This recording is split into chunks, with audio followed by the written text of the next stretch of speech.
Good evening. Good evening. You are here with Courtside with Lawman. And Carmen B. And as always, we are here to talk about the issues that affect the public and the community. And again, our purpose is to educate and to inform.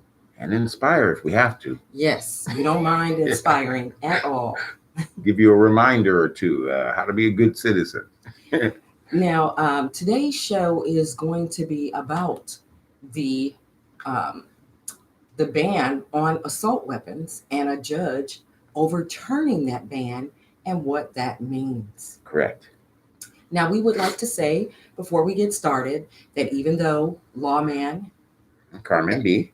are both attorneys, that any questions that you call in and ask us that we answer for you does not establish an attorney-client relationship. Again, we want to educate and inform the public about the things that affect you and your life. So, there's a phone number to call in for any questions. There is. That number is 916-384-8204. Again, 916-384-8204. And if you would like a personal consultation with either myself or Lawman, you can reach my office to schedule a consultation at 916-443-5288. And I'm at 916-443-5600.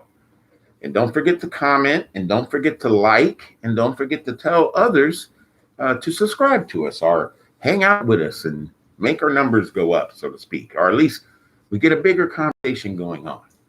Answering your questions. Show, we do this show for you. Yeah. So, starting off, guns. Guns have been around for what? Ever? Not really. Hundreds and hundreds of years. I think one thing to know about guns is guns change power in societies.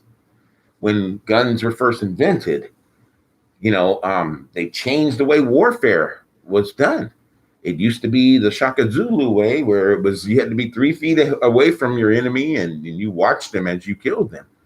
And guns allowed you to move farther away. That was probably the first and best advantage of guns. To kill from a distance. Kill from a distance. Now, why we kill has changed, but why humans? Yeah, why humans kill has changed over the years, and it just depends really on your country, your ethnicity, where you came from, and who is invading your territories and things like that. Wars, which have gone on from the beginning of time, pretty much. So now, Lawman, I'm going to say that guns their primary purpose is not to kill. Their purpose is to send a projectile down range. And that's what we use them for when I was in the military. So are you saying that guns don't kill people, people kill people? People kill people. Guns send just as a knife on its own does not kill anyone. Neither does a gun. It requires a human being to operate it.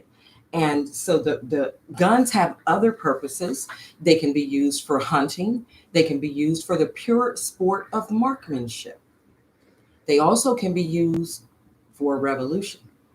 Well, let's see, marksmanship. Not too many people participating in that anymore, right? That is it's not an Olympic true. sport. That is not true. There are hundreds and thousands and thousands and hundreds of thousands and actually millions of people who participate in marksmanship. Wow. My son actually being one of them. There is a program, it's called, I think it's called the Appleseed program, Okay. and they actually teach young people gun safety so that they know how to handle a gun safely. I think Appleseed focuses mainly on rifle use. Yeah. But there are certainly many other programs that focus on handguns and handling guns safely. And both of my children have handled weapons from when they were old enough to responsibly understand what a weapon can do. Well, I think that's because the parents, foster it and allow it to occur. Yes. So And again, if children have the knowledge, right? If children have the knowledge of safety, it's not such an off limits thing to them that makes them want to wonder, well, why can't I touch this? Why can't, well, I'm going to sneak and I'm going to get it when dad or mom is asleep. Well, wait now. So you're talking about long arms versus short arms, right? Well, I'm talking about both. I'm Okay. talking about both. That there's if you keep something from a child, then there's more of a Curiosity. curiosity about that item. Okay. A And mystery. the child, Yeah. yes, may be more likely to, okay, they won't let me have it. So if I can catch them slipping and get access to it, so I can figure out what it's all about. Well, I mean, I understand that point, but aren't we at a stage now where we just have too many guns, too many unsafe users, that it isn't an academic study anymore? It isn't a riflemanship thing anymore, a skill sport anymore. It's who can have the most guns because we want to protect ourselves. Certainly, protection is a reason to have firearms. But the marksmanship does play a huge part. And I think a lot of people who are not involved with firearms don't know that. Okay. Well, they're here to stay. I'll tell you that. They definitely are here to stay. And as I said, one of the uses, in addition to home defense, is a revolution or protection from A attackers. revolution. Yeah. Well, let's see. I guess guns, well, they weren't used during January 6th, when people were at the state or the national capitol attempting to get into it. I remember during the election, we had several state capitals that had individuals who would sort of storm the castle with guns. I mean, it goes way back. I remember the first time I heard of it was here in California in '68, where the Panthers came up to California State Capitol with guns. So it sounds like guns. But let's be clear. For what purpose? When they did it, it was lawful to do. True. They were not violating any laws at that time. But what about even currently, the state capitals, when individuals are carrying their long arms? I mean, sure, I guess it's states that are open carry. Yes, because you cannot do that here in California, but there are many states that are open carry. And that is why we saw during the election time period, the individuals showing up at the state capitals with their weapons. Well, I guess a feeling I had was if I was standing there, I would be quite intimidated with individuals all carrying guns around me. Well, that's why you exercise your own Second Amendment rights and have yours as well. Yeah, but that kind of puts me in a quandary, because I'm going to think that, well, I only have my weapon because if somebody gets out of hand, I just want to be able to take them out. Aren't they thinking the same way? To where we're all going to be there kind of looking at each other like, what was the movie, The Good, Bad, and the Ugly, I think, where you have a standoff, and everybody's looking at each other like, well, I got a gun, you got a gun, and you got a gun, and they got a gun. And why are we looking at each other like that? It's sort of a intimidation in a way. I'm feeling uncomfortable around so many guns. I suppose that there are people who would feel uncomfortable around guns. So I'd want to ban them. I'd want to, hey, take them off the street. Well, take them out the house. The problem with banning firearms completely. So then who gets to have firearms? Nobody. What about police officers? If others don't have them, why should cops have them? Well, we don't live in that society, and that is not likely to happen. Okay. That law enforcement officers We're not Great Britain or some other progressive country or anything like that, right? Okay. Officers here are not going to give up their guns. They need to maintain their storyline that they are dealing constantly with violent criminals. Right. All right. And that's not to say that law enforcement officers don't come into situations that involve potential violence. But it's not as if every officer on their 12-hour shift, 11 hours and 59 minutes of that shift, they're dealing with violent people. Right. A lot of it is routine calls, traffic stuff, Chasing loose after somebody. dog.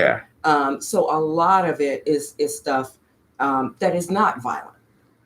Could be just basic arrest and for stealing and things like that too. Yes. So a lot of that is responding to stores for stealing. So now back to the issue of this ban. All right. Well, wait. Because you know what we're banning? We're not banning handguns. Well, they didn't ban rifles. They didn't ban shotguns. They banned assault rifles. And what makes a weapon an assault rifle? Multiple rounds. Multiple factors. But that is not the only indication, because separately from banning assault weapons, they additionally banned what they call high capacity magazines. Right. So basically, the court has said that ban is unconstitutional. It interferes with the Second Amendment. Now, what did the judge? Well, he made his ruling based on some sort of analogy, right? He said something about how, well, you know what? Heck, I think an assault weapon might be great to protect the home. I think it's okay to use an assault weapon to protect the home.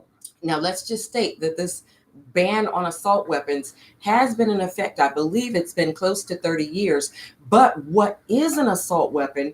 The definition of it has changed. So there have been times when individuals have had a weapon that under that definition at the time, the weapon was legal, but then the law changed and now the weapon was illegal to possess. Well, what changes about the weapon then? I mean, it looks like an M16, an AK-37, AR-15. It's not so much that anything would change about the weapon. It's the definition that the legislature gave of what qualified as an assault weapon. Isn't it multiple rounds? No, multiple rounds is not just the only. Meaning I pull the trigger and I can shoot 30, 40 times without having to change my magazine. And that can be part of it, but that is not the only thing that makes it. It's relates to whether or not there's a bullet button, whether or not you can maneuver it with a tool, whether or not it has a fixed magazine. So there are all sorts of different factors relating to what makes it what makes it subject to the ban by California. What about automatic operation? I mean, you pull the trigger and it just fires. Those, I'm sure. Thompson machine guns and things like that. Oh yeah, those would definitely qualify. And what use, good sir, would you have for a machine gun? I have to protect my home. Who are you protecting it from? Zombies? What do you need a machine gun for? Well, if you say that my home is my castle, it can be stormed by individuals. And if it is, it's more than one. And I want to make sure I can shoot, 30, 40, 50 times. What about the problem that you're shooting at this one person who is invading your home, but with that type of weapon, those bullets are spraying all over the place and potentially impacting innocent people outside your home? I took the Appleseed marksmanship program, and I can shoot really well with my assault weapon. I practice all the time. So I'm a good shot. So, even someone who is a good shot shooting that kind of weapon, there's possibility of ricochet and of hitting other innocent people. But wouldn't that happen with any weapon? Like give me a 9mm with 16 in the clip.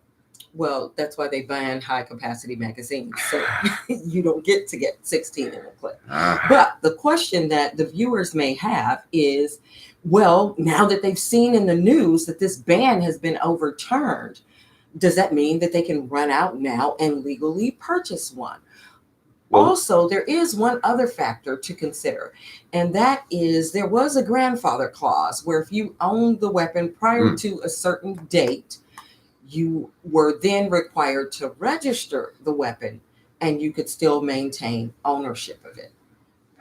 But that grandfather clause period has long since passed. You had to own the weapon before the date that the definition made that particular weapon illegal. Okay. So And I guess they haven't been making assault weapons for that long. I mean, 50 years or so. I mean, Oh no. well, they've the been making- AK, well, AK, you figure one of the first ones were AKs, I think, and then the M16s, right? The Vietnam War. Yeah.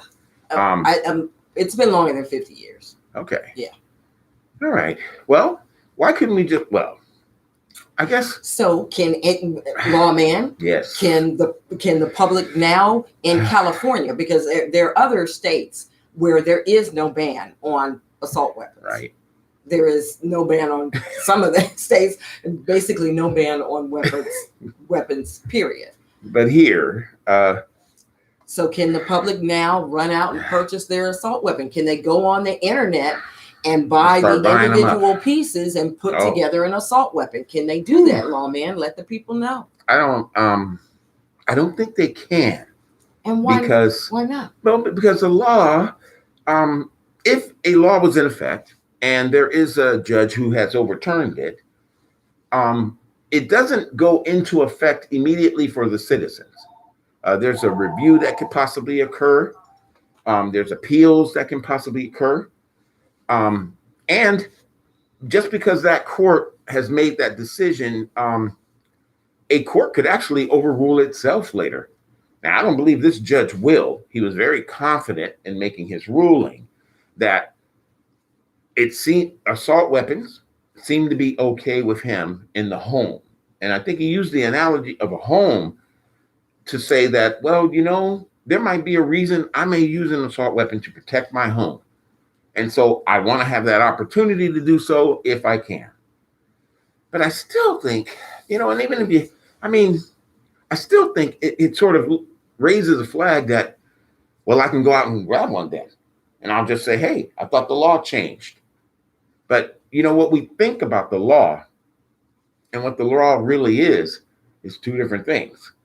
We are responsible for knowing the law. In fact, there's the old phrase, ignorance is no excuse. So even though you don't know what the law says, you're still responsible to follow it. So nobody can really run out and buy assault weapons yet. In fact, if you go through background checks and things like that, it's going to take some time, whereby an appeal or something might occur legally. A lot of times when cases are appealed legally, just because the ruling was one way, there's plenty of time before that law actually becomes in effect from the court, because the legislators can go back and do something and alter things. So lots of things can happen just because the law may be shining in your way today. And it doesn't mean you get to go out and do what they say you can do. And actually, the judge, I believe there is a 30-day period during which the state can appeal. Yeah. So the law actually, the repeal or the judge finding it unconstitutional does not take effect immediately, and does not mean that you can run out now and purchase an assault weapon in California. It also does not mean that you can do what we've heard about people doing, and that is build the gun yourself. Yes. What is Ghost traditionally known weapons as ghost guns, ghost weapons, where the parts are ordered off the internet. So you're just buying different parts that can make a firearm if you put all of those parts together. I used to build models when I was small, and when I was big too, I guess, but plastic models. And what I do is I'd get 4 or 5 different cars, and I'd start mixing and matching all of the engines and the wheels and tires and things like that. And so I guess that's similar to this ghost gun thing, where you create a gun out of many different pieces. Yes, but I think they're all pieces that should, go together. that the pieces actually go together. Now, I will say this, not everyone who is purchasing those pieces and putting them together really knows what they are doing. And so there are some guns being built that are actually unsafe to the person who has built it, and could actually basically explode in their hand. Yeah. So why do we call them ghosts? You know, it's funny because we've become this ghost society, right? There's this ghosting, you know, all these ghost things. It sounds creepy in a way, you know, but I guess we're just trying to say they come out of nowhere. You know, like something or No, I think what they really mean by ghost guns is the fact that these guns don't have serial numbers so that they are not traceable. So when you go to the gun dealer and you purchase your weapon, it's going to have an engraved serial number on it, so that it can be traced if it's stolen, if it's recovered. They can identify that specific gun. When you build a firearm from separate individual parts that you ordered off of the internet, that gun does not have any identifying serial number on it. And that is the reason that they refer to them as ghost guns. Then I have to ask this. How come we weren't building ghost guns years ago? I mean, is it just now something like a fad? I mean, why wouldn't I have done that years ago? I can't really answer that question, except that we know that the way that we buy things has actually changed. Not only because of the internet, but because of companies like Amazon and eBay. And so there's this e-commerce out there that now firearms manufacturers are taking advantage of and selling the individual parts. Wow. Because I know some people who actually build weapons, their own weapons. They were doing it before I learned about ghost guns. So I guess now you can. I believe that there is a process by which you can actually get a serial number assigned to your weapon. But again, I believe it involves you going through an actual firearms dealer. Right, because you're the manufacturer, so to speak, at that point. So there is no manufacturer. You're not really the manufacturer, but you are the assembler of the weapon, because there is a company out there that is manufacturing the specific parts. Okay. Well, man, do you think the citizens of California are safer with this ban? With the ban in place? Yeah, with the ban in place? Well, if the argument is that we need the ban in place because it prevents the guns from being in the wrong hands of people who are going to use them for nefarious purposes. People who have nefarious purposes, if that's their plan, they're going to do it whether or not they have to buy the gun illegally or whether it's an item they can purchase legally. So I don't know, Lawman. Do you think that the ban is more about keeping control over the populace? Because if the only person who can have weapons with magazines that hold 40 to 50 or more rounds is law enforcement and the military. I think we're in trouble. Isn't that a way of keeping the citizens in check? I'd hate to say it is, because then I'm putting all my faith in law enforcement and military that they're going to protect me from something. And then who's going to protect you from them? If need be. We do have a comment in the chat from Mr. Mack. There's a model kit for guns, but I think they banned 3D printed guns and 3D printed parts for guns. Yeah. Did they do a federal ban on that? I would think it is, because the 3D and the 3D printers, people were using a 3D printer to make the parts, and But the parts that we're talking about, people are actually ordering them from gun manufacturers. Wow. Thank you for the comment, Mr. Mack. I don't know. What do you think about the banning of the 3D printed guns and gun parts? Well, I mean, the reasoning behind it would be, number one, lightweight, possibly, if that's what you need. And then the other would be, I get through metal detectors, but bullets don't. Maybe even parts of the magazine don't, But so it sounds like the purpose of the 3D gun is to get somewhere where you shouldn't be with a gun. And I don't know how like you said, if somebody wanted to, they'll keep on trying and get through. But I guess that is probably why it's more dangerous for the 3D guns. And it's because we have a remember 9/11, right? Remember way back then, right? Mm-hmm. What happened afterwards is that the security in places just amped up tremendously. And then it became a thing of, well, can anybody get anything through these people, right? So they were taking our shampoo, they were taking things that they felt like could be bombs and, your shoes and things like that. And let's look at them. And I guess individuals who wanted to sneak a gun on could do so if you just get through the metal detector. So it's a way of having a gun on a plane. But if you want to have a gun on a plane, you pretty much are, you're ready to die. Pretty much at that point. I guess you're going to use it on the plane because you're probably not going to fly somewhere and then use it in that area, maybe. But we actually haven't had, have we, any episodes of hijacking someone anymore or anything? Yeah, that used to be a pretty big thing in the 70s. I hear they're fighting on planes right now a lot. We're having MMA matches on planes, but is that by people who are refusing to wear masks because there is still the requirement that if you are if you're flying, but also if you're on transportation that is open to the public. Open carriers, again, I think as United States citizens, right, if we want this democracy to survive, we have to care about the other citizens. We can't just care about ourselves. And so for someone who says, well, I don't want to wear a mask because I had COVID and it was minor for me, right? That's not taking into the account that there are people who have immune compromised systems. And we're talking about there are children who are born with immune compromised system. So you are putting those other citizens with just as many rights as you at risk.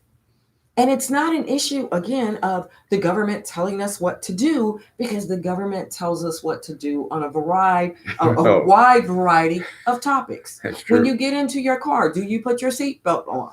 Do you drive and follow the lane in front of you? Yes.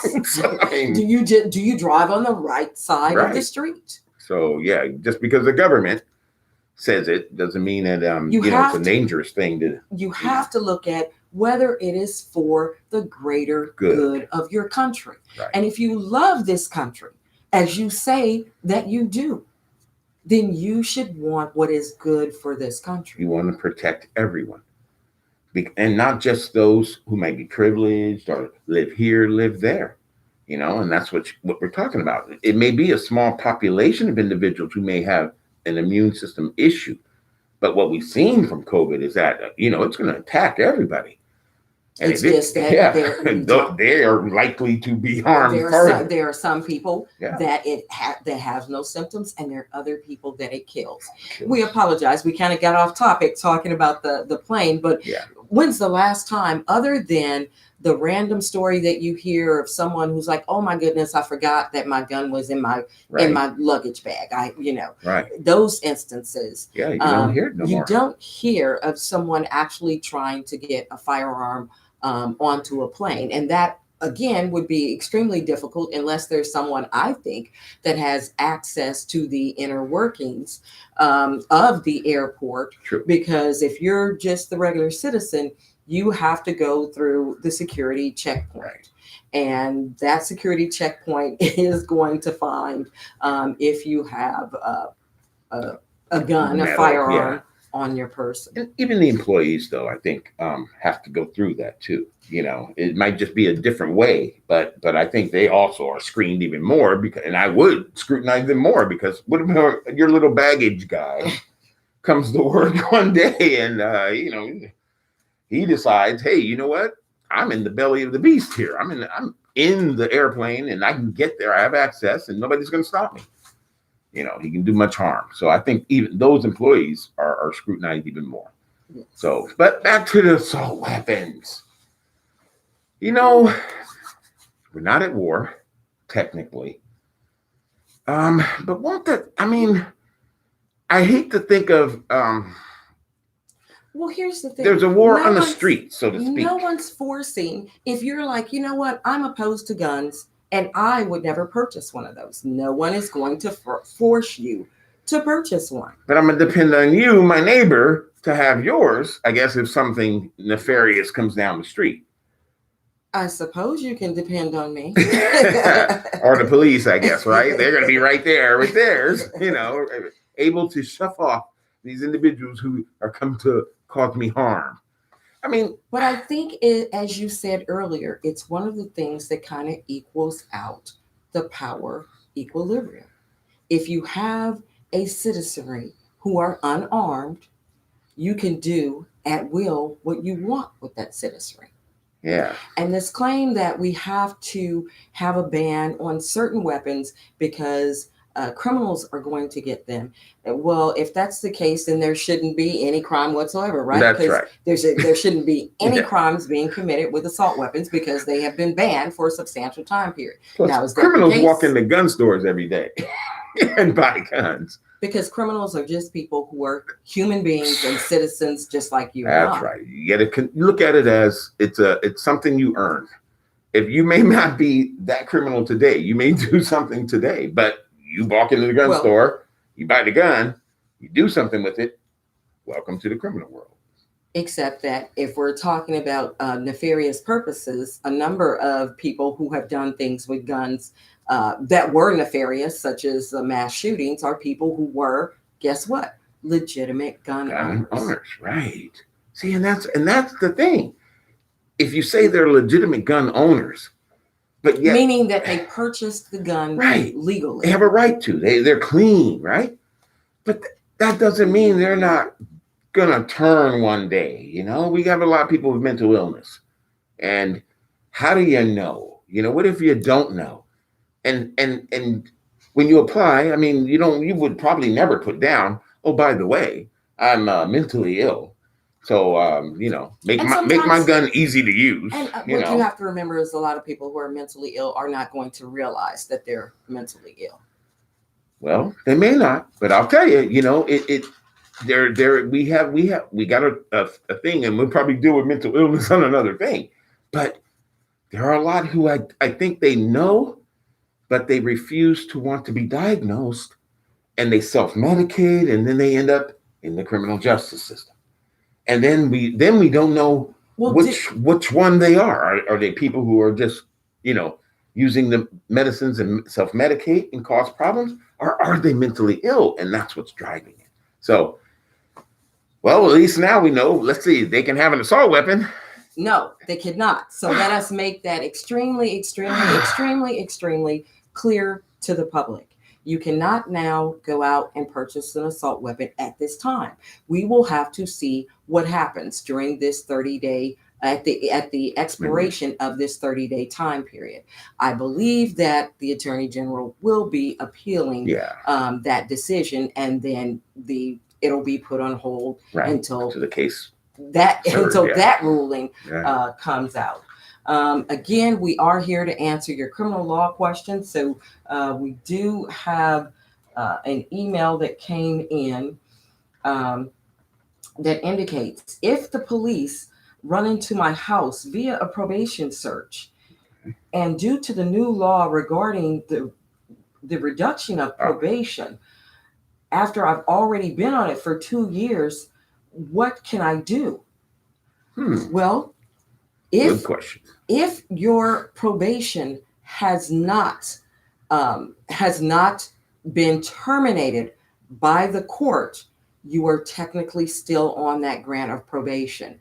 And so the officers would still be able to use your probation status to come into your home. Which is why, if in fact you are at your second year or more, or even in misdemeanors, your first year, and you're in search of probation, you want to get into court and terminate that probation as fast as you can. And courts are hearing those motions all over. In fact, probation departments and specifically here in Sacramento now, they weren't doing it initially, but I had a former client who actually sent me a picture of a letter that he had received, stating that the probation department and the courts had determined that he qualified and that they were terminating his probation early. Yeah. And I had a case, and I had to check up on my client's probation status. We knew that at the time of a current offense, his probation should have been done by about 2 months. And so when checking up with probation there, he told me that what they're trying to do is they're trying to file as fast as possible motions to terminate probation, and that my client was going to be fine because he was outside the limit, even though he did not go in and terminate it. So it depends on the county you're in, and you can actually probably find out by contacting your probation department as to what is going to be their philosophy, what is going to be their methodology for changing. You also can contact an attorney. Yes. And get back into court to determine whether or not you qualify for that reduction. Again, most general felonies do not. I mean, domestic violence does not. Domestic violence and serious and violent crimes and not. Sex cases, yes, even if they're misdemeanors and things like that. So there are some cases that won't qualify, but a majority of cases do. And if you're on 5 years probation, 4 years probation, you probably do have a search and seizure component of your probation. And that is the thing that you want to get back, because that's your Fourth Amendment right to be free from searches and seizures. Heck, if they just got rid of that and you were on probation continually, you'd be in a much better position, because at least they can't grab you day or night with or without a warrant and search you. If they got rid of what? Just the search and seizure. The search condition. Because you see that happening with people inside cars, and they may be on searchable probation and nobody else is. And they pull everybody out the car. They're going to search everybody.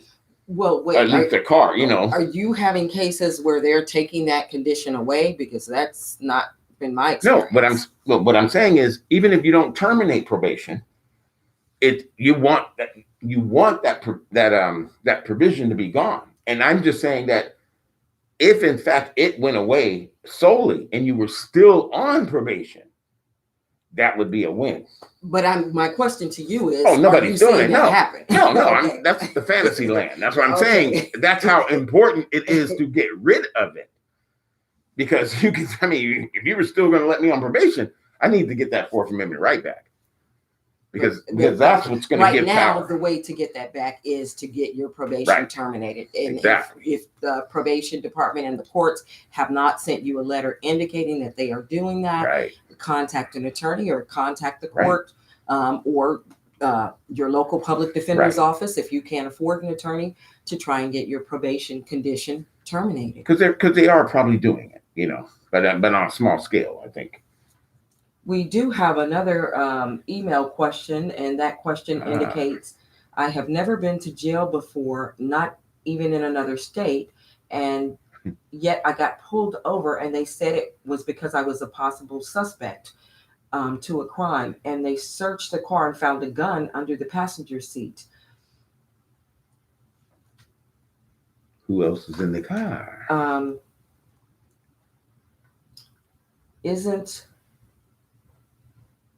I'm not quite sure what the rest that the emailer is asking. They were asking, was it okay should the cops have given them back the gun? Right. Again, that's going to depend on the laws of the state that you are in. Your status. And your status as well.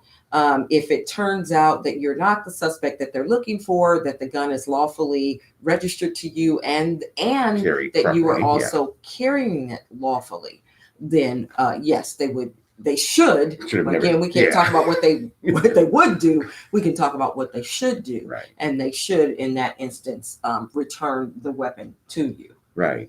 And that happens, domestic violence issues and some misdemeanors, where guns are taken temporarily.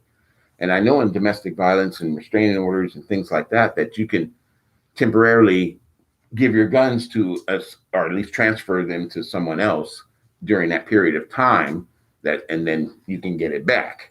but you got to go get it back. Even there's a new law. Regarding domestic violence and firearms? Because let me just clarify something for our viewers.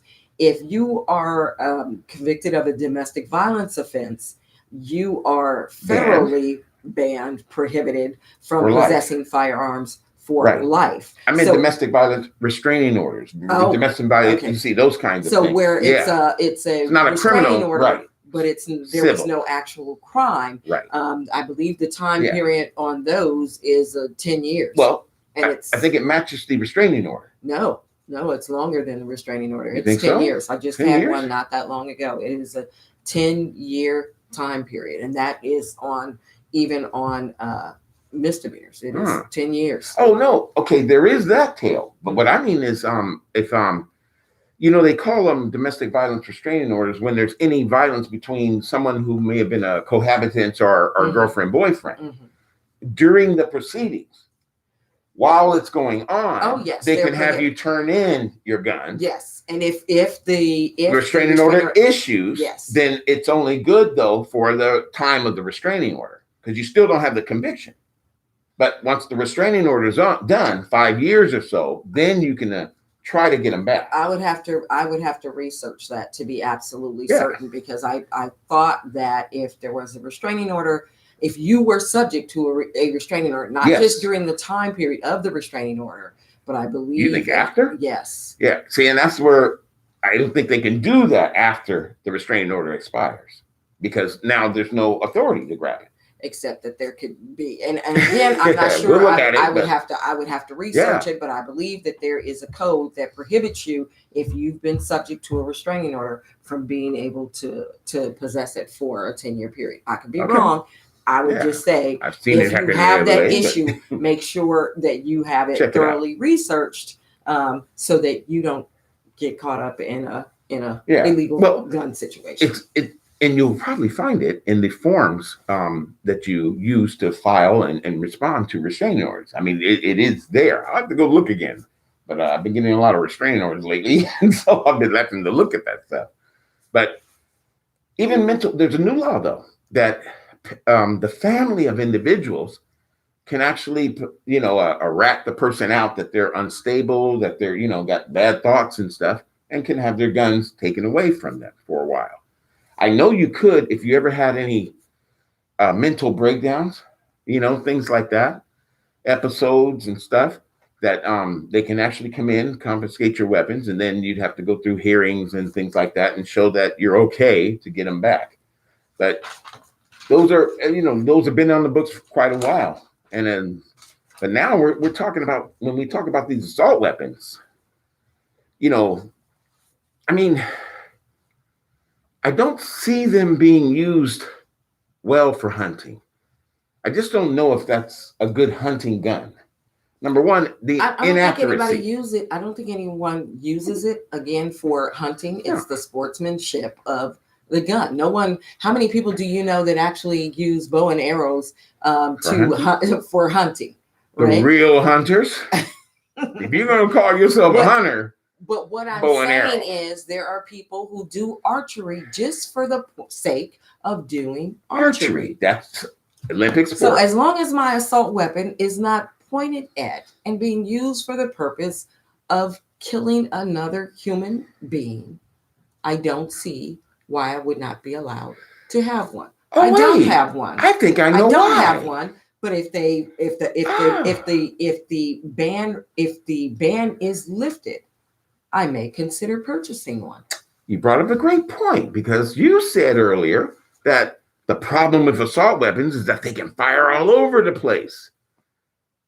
And they, in a messy way. So if you can't handle your gun, you're going to be killing off everybody. Well, no, because I'm not just out. I wouldn't be out. When you're doing marksmanship, you do it on a range. And that's what I mean. A gun range. So you're not. So your gun is like this no matter what. No. That's not how it happens. All right. Have you been on a gun range, Mr. Satan? Do you know how the gun range? Hey, I don't talk about such things. So there is a range master that is running the range that ensures that everyone is behaving in a safe I'm not saying you're in not this behaving incident. safe. I'm just saying that the gun jerks Well, you they're not going to around. leave you. They're not, if you can't handle your firearm, they're not going to leave you All on the right. range utilizing it. So All the right. odds are you might end up with a weapon that you can't use because you can't handle it. And they'll kick you out the movie. All right. Well, darn. There is. I guess I'm gonna go get me one though. A text message question. And I think we've answered this one before, but I'm going to give it to Lawman. Is there a legal term to say to the police when they really are just harassing you? Yeah, get the hell off my back, sucker. Nah, all right. Yes, it is. Yes. Mr. Lawman is in a jovial mood. But no, I'm not. What do you say? Okay. And the specific question was something to say when you believe that they are just harassing you. Okay. Number one, it's going to be your belief because they're not going to tell you. But the only thing you should ever say to officers, first time they say something to you, doesn't matter. What you should say is, am I free to leave? That's it. And again, we basically repeat that every show, that if you come into contact with law enforcement, you didn't call them. They're not coming for your call. Now, like it's and Lawman and I kind of differ on this. In some instances, it is clear that you are not free to leave. You are standing there and they have their guns pointed at you. I still say it because you just want to be sure. You're the wrong person. And they may realize it when you say that. Just saying. It just established the relationship. And sure, and what she's saying is nobody could believe that that's a consensual contact. That you wanted it to, hey, come pull guns on me, please. So, so that's what we're talking about. Consent. But if it is something where they're next to your window, where they tell you to stop, they don't have a hold on you, but they want you to stop what you're doing in life and enjoying what you're enjoying and pay attention to them. That's what's called under the law a consensual contact. Cops can do it to anyone, just like anyone can do it. So you want to define the relationship before you get too far. And to do that, you have to ask, am I free to leave? Because if you're not, you are detained under the Fourth Amendment, and they must justify that detention by having a reasonable suspicion that you were involved in crime or about to be involved in crime. Hurt someone, something. So do that. And then there's magical words that you automatically say afterwards that just flow out of your mouth, which is, I want my lawyer. You're very clear. You'll put an emphasis on the W. Lawyer. I want a lawyer. You don't have to have the name of a specific attorney. True. You just need to say, I want my lawyer. Lawyer. Very easy. Very simple. I'm going to write it down, put it on a card, and everybody's going to have one. Okay? We have surprises and stuff coming. So gifts and things like that, hopefully, that keep you safe. One thing, I think about that all the time. Because people say, yeah, but what, I'm kind of hot. I'm kind of, my blood is rushing. I can't remember to say 5 words. And I cuss a lot. But I would say malarkey on that one. Malarkey. Because you would say something like, why you messing with me? Right? That's not why you messing with me. And it's not like they're going to give you an answer that is going to satisfy you. Right. They're going to say something back that is, disrespectful. Yeah. And it's just going to start an interaction that is going to escalate. And feelings will be hurt. We want the citizens to avoid those kinds of circumstances to the extent that you can. You can't control when they stop you, what they say to you, but what you can control is what you say. And what you need to say is, am I free to leave? And if they say no, I don't care how they say no. Right. If they say no, MFA, you're not free to leave. If they say no, N-word, you're not free to leave. Your next words are, I would like my attorney. And you repeat nothing else but that. Now you give them your ID. Right. Right. Because you're detained. And that's the only thing you have to do when you're detained is give your ID. You don't have to give an explanation about where you've been, where you're coming from. And usually when officers are asking you those questions, again, it is not to clear you of a crime. Right. It is to try and implicate you in whatever it is that they may be investigating. Exactly. Because unfortunately, we don't get a blog or something or warning, a siren when the cops are looking for people. So, you can be the people they're looking for, but you just don't know it at that time. And if you're unlucky and you look like someone, they're gonna come. They're gonna come at you. Maybe nice. Maybe I've seen them come, politely, so to speak. And I've seen them just say nothing and just attack somebody. So you just never know. But you gotta. It's almost like you gotta train your mind right now while it's not happening. See, when it doesn't happen, when you're driving along and you're imagining, is that going to happen 3 blocks up? What would I say? What would I do? So that it's almost automatic that it comes out of your mouth. Mm-hmm. So save yourself, save your case to be fought later. Because you're not going to win your case on the street corner. There's no judge's desk going to pop up and, bailiff and everybody's there and, they're going to have a trial right there on the street corner as to whether the officer should have stopped you or not. That's for your lawyer to fight later. Let's see what else we got, Carl.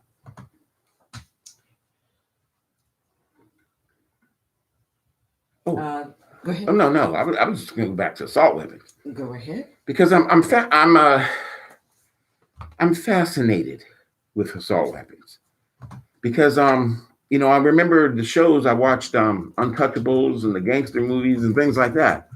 And the Thompson machine gun was just a magical tool, right? Bonnie and Clyde, Pretty Boy Floyd, Babyface Nelson, all of them utilized that in order to, I guess, increase their crime wave and spree. And I think that's where the origin of the multi-firing weapon being in the hands of just the bad guys, came from.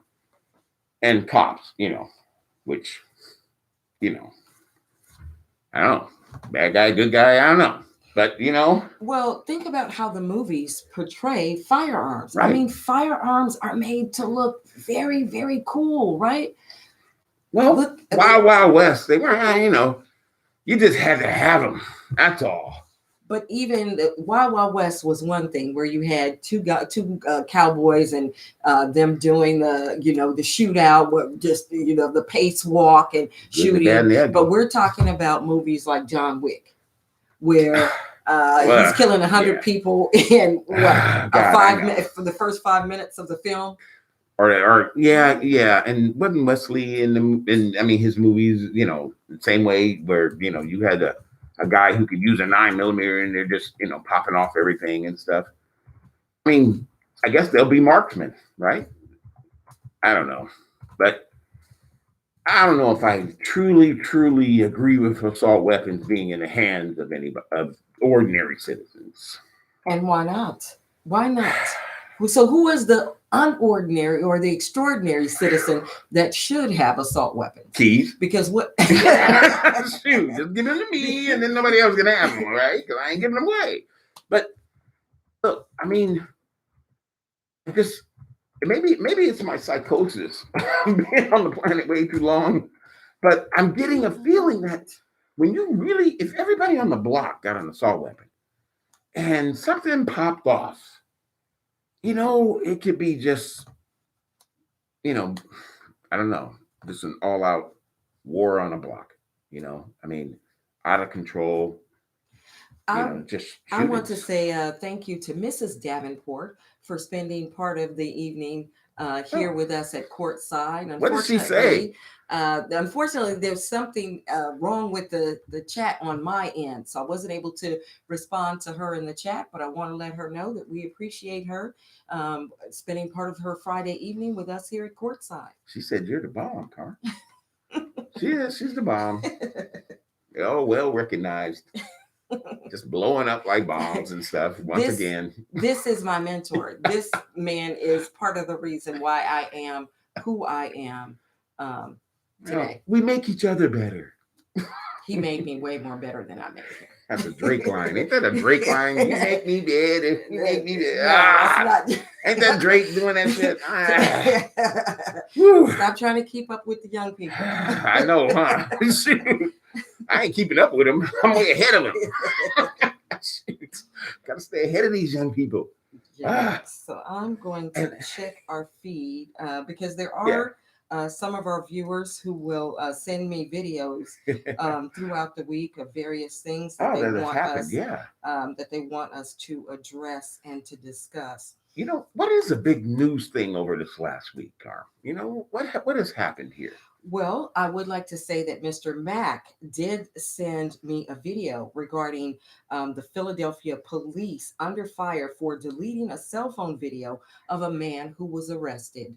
And what I watched the video clip. What happened was they apparently stopped the man. He was in his vehicle and he was filming the entire interaction. And he told the officers that he was filming the entire interaction.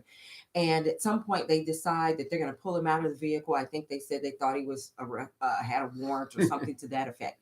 And his phone ended up falling, I believe, inside of the vehicle. Well, after they had him out of the vehicle, the officer goes back, and whether he intentionally is looking for the phone or searching just incident to arrest, he locates the phone.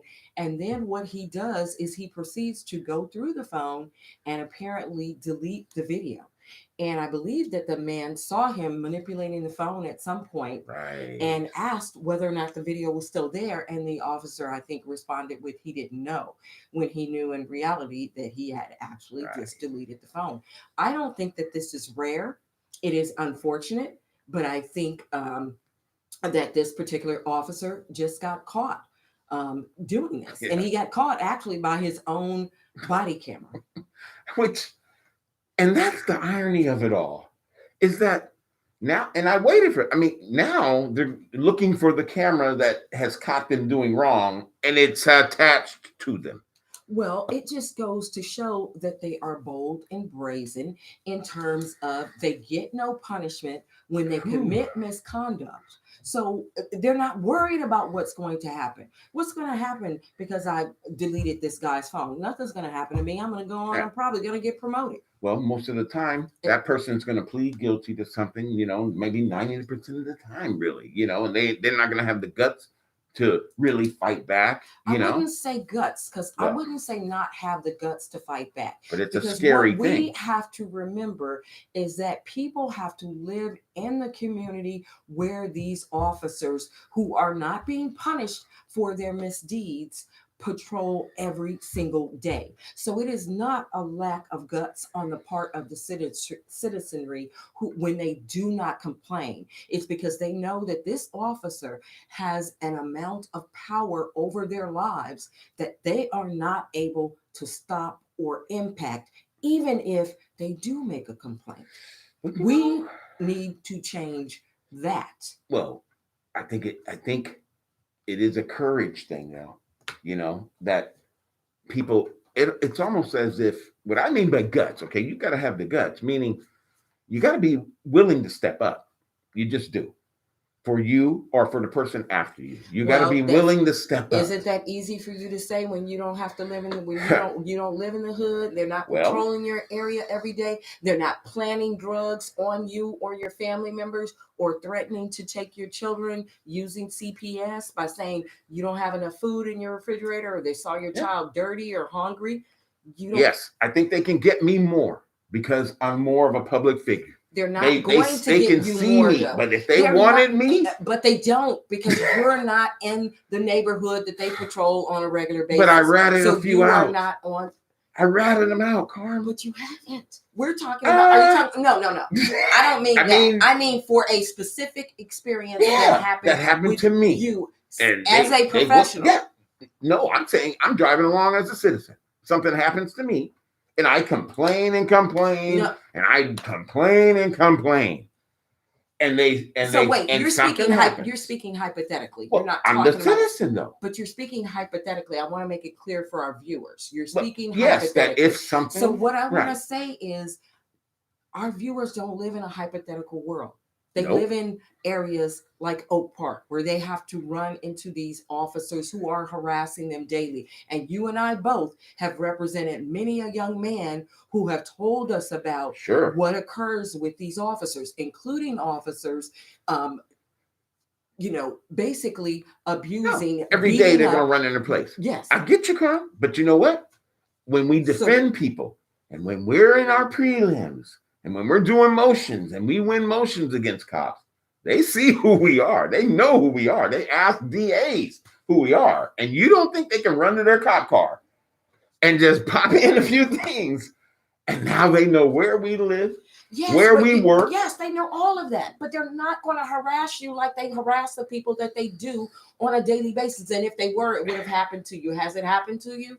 Oh, wait, I'm going to say odds. I'm going to say odds. How many Keith Statons are there in Sacramento? See, versus ordinary citizens. See, and I get what you're saying because I don't know what I mean. What I mean is that I get that the ordinary. You're saying they may not come after us because of our work and where we are and things like that. But I'm just saying, look, it won't take much for them to look into something and target me. And it doesn't even have to be the cops to mess with me. But what I'm saying is, with the people who live in these areas that are heavily patrolled, the officer doesn't have to look into anything. He doesn't have to do any extra duty because he can drive past their house on a daily basis. But all he has to do is look once, and he knows where I'm at. And he's not going to come after you, Keith, because you know the law. You know how to protect yourself. But a 16 or 17 or 18-year-old kid out here on these streets does not. Carm, I think they'll come out. They could, but they haven't. So let's stop talking. And that's what I meant and I are about to have it out now. They haven't though because there isn't 18,000 Keiths running around. No, that's not why. All right. But I'm just saying they can. So there's 18,000 Bobbies running around. Yeah. Anybody else? I mean, you're saying ample citizens in the community. I'm just saying. What I'm saying is, you don't live in an area that is heavily patrolled. I don't live in an area that's heavily patrolled. But I will say this in terms of law enforcement response. There was an occasion where there was a report that someone from my household was missing, and this report was made to law enforcement by the military that this person was missing. Okay. And law enforcement showed up at my home, and I was actually at work, and my sister was there, and she called me, and I said, yes, you do not open the door unless they show you a warrant, and you see that warrant through the window, not through that door. And as soon as I finish with my court appearance, I will be home to handle this issue. Right. And when I arrived home, they told me that they were concerned that this person was missing. And I assured them this person was not missing because I had just seen that person that morning and had spoken to that person and knew that they were absolutely fine. Right. And they looked me up. They saw that I had worked for the district attorney's office. All of this occurred outside my home because there's no reason for you to come into my home. I can give you the phone number of that person and you can attempt to reach them, but I know that they are traveling to Southern California. And so they did not come inside my home, but they did sit outside of my home where my neighbors could see them for about a 2-hour period, running all their various checks until they could actually contact that person and make sure that that person was safe. And one of the reasons that they gave for that was that there had been a complaint that someone had tried to extort I want to say like $30,000 from that person by saying, I'm going to hurt your family if you don't give me this money.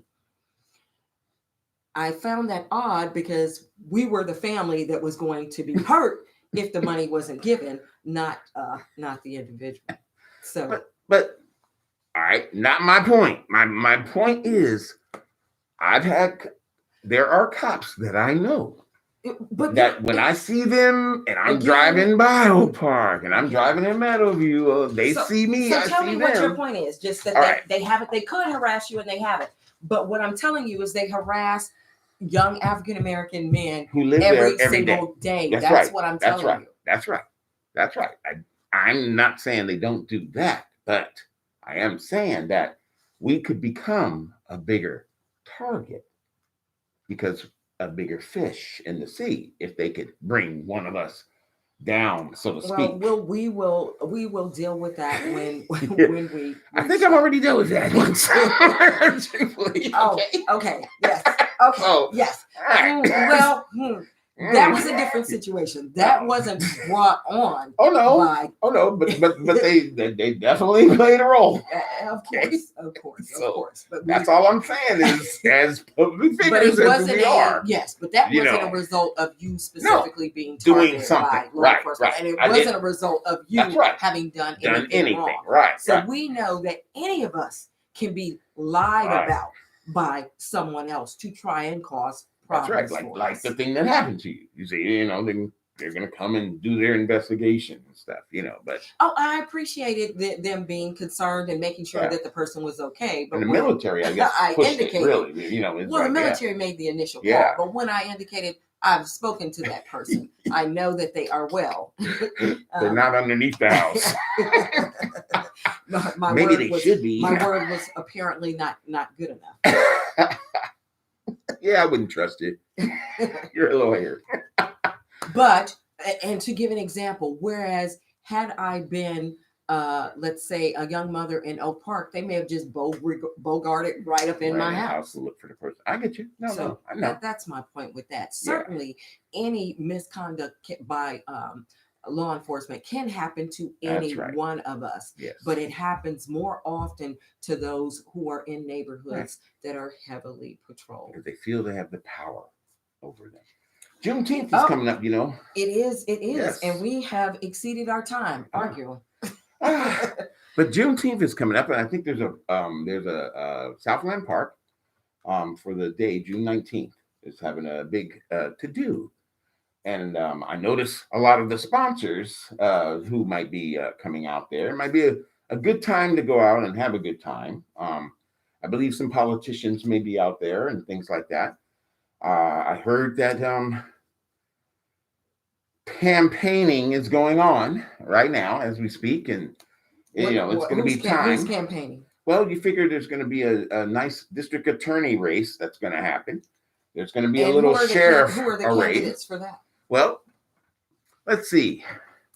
I would say there's coming out of the district attorney's office, there's a gentleman named Tin Ho. There's a gentleman named Paris Coleman. And running against them too is a lady named Alana Matthews. Now, are those the only 3 candidates at this point? I'm sure there are more. However, they're the only 3 that will probably garner a lot of support, simply because Tin Ho and Paris Coleman are currently out of the DA's office. When you say out of, meaning they're currently DAs. Currently district attorneys. Right. And generally deputy district attorneys. Exactly. And generally, the person who comes out of that office is given a blessing by that office and law enforcement and maybe some money and things like that. So it makes it a race simply because race seems to be the commonality between them all. Tin Ho is Southeast Asian, and Paris Coleman and Alana are African American. So this DA race is going to be very important. And we're going to stress exactly what I tell you all the time, which is get out and vote. I am a felon, but vote. Pay attention to, tell them who can vote and who can't vote. The only people who can't are in prison and on parole. So let me just clarify.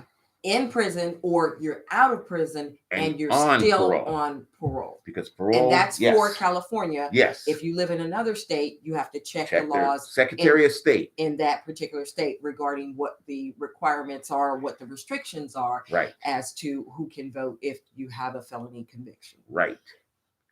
And it's easy All to right. do. We have exceeded our time. Uh-oh. Do you have a tidbit of knowledge that you want to leave the viewers with today, lawman? A tidbit of knowledge. Let's see. Or it can be a big tip. A big tip. Woo! It's getting late. Well, I think we're gonna have to. I want everybody to keep your focus. Keep your focus during these times and stuff. Watch out for your neighbors, and pull together on things that you can. Watch in the communities. Watch children. Watch over things again. Be responsible for everybody. You And know. look out for people who are telling you they are trying to protect democracy when what they're really trying to do is destroy democracy and to destroy what we have set up with this United States. And we are all, if you're a United States citizen, no one is above anyone else. And Right. if this democracy is going to work, we have to work together. We haven't lived up to the ideals that are in our Constitution. If we had, there would be no need for a voting rights bill, right? That's right. So we haven't, but we are trying and we should continue to try. But don't let somebody, as people say, don't let somebody pee on your shoe and tell you that it's raining. Right. Keep your eyes open. Yes. All right. All right. Thank you again for spending a Friday evening or part of your Friday evening with Courtside with Lawman And Carmen B. Thank you. Have a Thank good you. evening.